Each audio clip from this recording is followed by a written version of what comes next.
उद्धव ठाकरे यांची पोलीस उपायुक्त स्मिता पाटील यांच्यासोबत चर्चा, गोळीबार प्रकरणाची माहिती घेतली। संजय राऊत, आदित्य ठाकरे आणि अनिल परबांसह भाई जगताप आणि विलास पोतनीसांचीही उपस्थिती। उद्धव ठाकरे आणि रश्मी ठाकरेंनी घेतलं अभिषेक घोसाळकरांच्या पार्थिवाचं अंत्यदर्शन, ठाकरेंकडून घोसाळकर कुटुंबियांचं सांत्वन। प्रवीण दरेकरांसह अंबादास दानवे आणि चंद्रकांत खैरेंनी घोसाळकरांच्या पार्थिवाचं अंत्यदर्शन घेतलं। अंत्यदर्शनासाठी नागरिकांचीही मोठी गर्दी।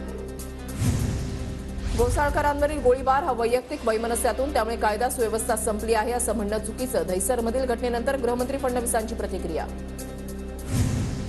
फडणवीस अकार्यक्षम आणि अपयशी गृहमंत्री, जनता गृहमंत्र्यांचा राजीनामा मागतेय। राज्यातील गोळीबाराच्या घटनेवरून राऊतांचं टीकास्त्र।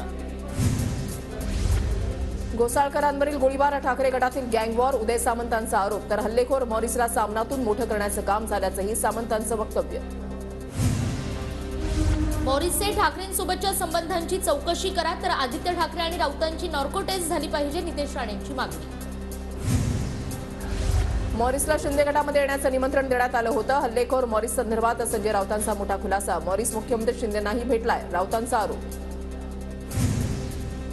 मोदी शहांनी लादलेलं सरकार त्यांनी बरखास्त करावं आणि महाराष्ट्रात राष्ट्रपती राजवट लागू करा, संजय राऊतांचा मोदी शहांवरही निशाणा। फडणवीसांना गृहमंत्रालयाकडे लक्ष द्यायलाच वेळ नाही, ते पक्ष फोडण्यात व्यस्त, कायदा सुव्यवस्था राहिली की नाही, अंजली दमानी यांचा सवाल।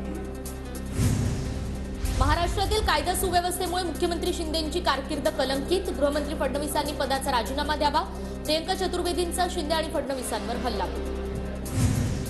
अभिषेक घोसाळकर गोळीबार प्रकरणामध्ये 2 आरोपींना अटक, मेहुल पारेख आणि रोहित साहूला पोलिसांच्या ताब्यात। गोळीबाराच्या वेळेला मेहुल मॉरिस सोबत होता, पोलिसांची माहिती। बाबा सिद्दीकींचा उद्या संध्याकाळी अजित पवार गटात पक्षप्रवेश होणार, अजित पवारांची माहिती। बारामती लोकसभा मतदारसंघामध्ये सुनेत्रा पवार यांना उमेदवारी मिळावी, दौंड तालुक्यामधील कार्यकर्त्यांची प्रदेशाध्यक्ष सुनील तटकरे आणि प्रफुल्ल पटेलांकडे पत्राद्वारे मागणी। शिवसेना माढा लोकसभा संपर्क प्रमुख संजय कोकाटे शरद पवार गटात प्रवेश करण्याची शक्यता, संजय कोकाटेंनी जयंत पाटलांची भेट घेतल्यानं चर्चेला उधाण। मनोज जरांगे उद्यापासून आमरण उपोषण करणार, अधिसूचनेच्या अंमलबजावणीसाठी जरांगेंकडून पुन्हा उपोषणाचा इल्गार। ओबीसी मधूनच आरक्षण द्या ही झुंडशाही आहे, छगन भुजबळांचा मनोज जरांगेंवर पुन्हा निशाणा। जरांगे पाटील बीड दौऱ्यावर, होगलगावमध्ये जरांगे पाटलांच्या हस्ते शंकरपटाचं उद्घाटन।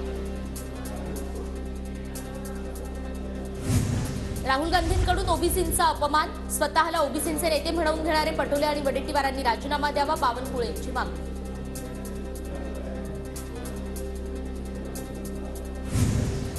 साताऱ्यात राहुल गांधींविरोधात भाजपचे कार्यकर्ते आक्रमक, पंतप्रधान मोदी आणि ओबीसी समाजाचा अपमान केल्याच्या निषेधार्थ जोडे मारो आंदोलन। ठाकरे गटाचे नागपूर जिल्हा प्रमुख राजू हरडेंची जिल्हा प्रमुख पदावरून हकालपट्टी, उत्तम कापसे यांची जिल्हा प्रमुखपदी नेमणूक। काही दिवसांपूर्वी बावनकुळे आणि भाजपच्या परिणय फुके यांच्या वाढदिवसाचे शुभेच्छा देणारे बॅनर लावल्यानं कारवाई झाल्याची चर्चा। केंद्र सरकारकडून 3 भारतरत्न पुरस्कारांची घोषणा, माजी पंतप्रधान नरसिंह राव, वैज्ञानिक MS स्वामीनाथन आणि चौधरी चरण सिंग यांना भारतरत्न पुरस्कार जाहीर। मुंबईमध्ये 3000 कोटींची पाणीपट्टी थकीत, मुंबई पालिकेची चिंता वाढली, पाणीपट्टी थकवणाऱ्यांमध्ये खासगी सोसायट्यांसोबत मध्य आणि पश्चिम रेल्वेचाही समावेश।